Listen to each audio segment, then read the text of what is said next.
Okay, today I will be showing you how to wire a three-way switch. So a three-way switch is a special switch that is single pole double through. Now, diri ato makita ang diagram. So natay suga, natay isa ka three-way switch. Ug di ako isa, so duha tanan dili pwede nga isa ra ang atong gamiton nga switch para makontrolan. So automatic ang atong neutral wire ato ni siya i-connect diri sa isa ka wire sa switch. Then ang isa pod ka terminal. So ang terminal nato sa three-way switch are labeled 0, 1 and 3. So this 1 and 3 is our travelers. Mao ni siya to travelers. While the other one is the common, no? In our first three-way switch, we have to tap the 0 or the common to the live wire, no? Paingon sa ato source.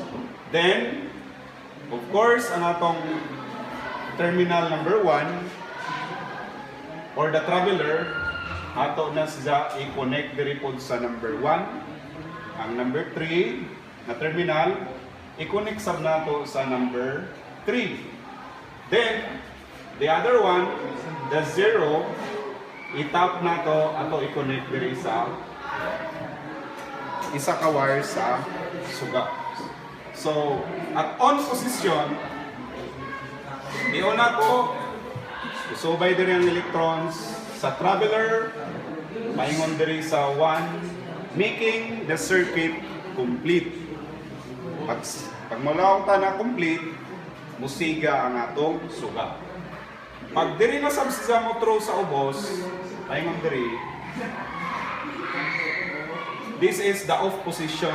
Off position, pag siyod sa electrons, di kan diri sa 0, dagan diri sa 3. Dili siya maka-connect because the path is broken. So yun lang. Now, what is the standard application of this three-way switch? Kung sa may application ani asa man nato pwede magamit. In our drawing here, so naatay hagdan paingon sa second floor. Kung ang isa ka tao musa ka sa hagdan, pwede siya makapasiga diri, pag abot diri second floor is a pack zone, no? So kung usa ka sila dito sa babaw,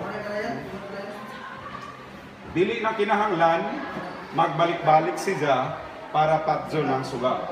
So, natay suga dire, automatic ang neutral itap dire sa isa ka wire, then ang pareha kanina, ang 0 tap diha, then ang 0 dire tap dire, then the 1 and 3 na traveler ato itap dito sa 1, then ang 3 paingon dire sa 3. So pagsaka na to sa hagdan, magpasiga ta, pag-abot sa babaw, pwede na to siya mapayaw.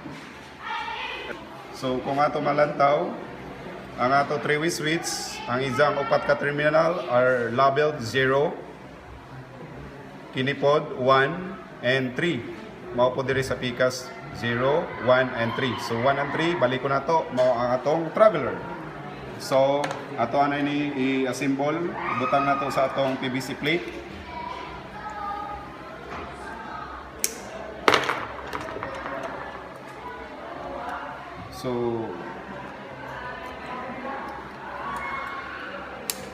So kung ato malantaw ang ato three-way switch, unlike other single pole switches, waya sa marker nga on. So pwede na to sa ma-on diha, pwede na po sa pikas. Waya sa zay marker. So, mauna sa zay kalainan sa ato three-way switch. Then, ato ni siyang wiringan. So, gamit ang ato wire stripper. Tanggalan nato. Then, atong ibutang, isok-sok ra na siya sa atong 0 terminal. So, isa ra ang ato isaksak, ang isa dili. So, tunadon ta. So, we will place the wire sa number 3 nga terminal. So, right, dasok. ang isasab sa number 1. So nanatay wire sa 0, 1 ug 3. Mao po ang ato himuon diri sa isa.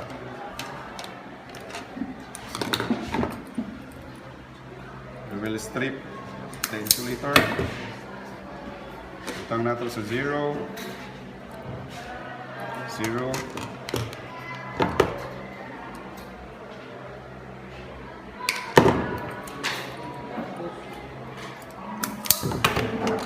Then sa 3. The other one. Last na ang atong 3.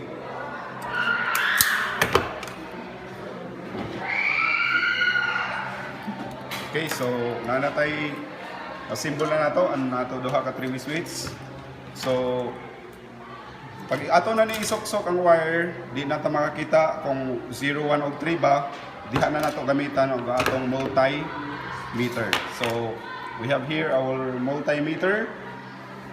Butang ra nato sa selector diri sa symbol nga omega.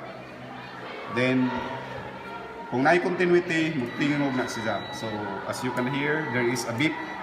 So kung mao ni ang atong 0, so if this is our 0 or the common wire, lagi sige ra nato ni standby, then ato hanapon. So nasa day continuity. So i-off na to. Kinahanglan na mo tingog kini na sa isa. So as you can see, mao ni siya ang atong 0 or common wire. Karon ato na ni siya i-butang diri sa ato board. Suksok na to.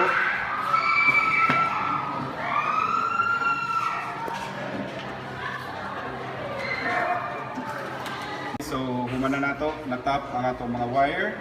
So 0, okay na, travelers na-tap. So this time we will try to check the functionality of our installed wiring. So ato na ni saksak na to sa supply. Then we will turn this on. Ato safety switch. Then we will try to check if the bulb will light. So ato i-on. Dire pwede na to ma-off diri sa PCAS 3-way. Okay? Bisag asa ta, pwede ta mag-on diha, mag-off, mag-on o mag-off. So mao ni nakagana sa atong 3-way switch. Then dili pwede nato mabali ang ato live or hot wire. Dapat from here ang isa live diretso sa atong common or the wire that has label 0.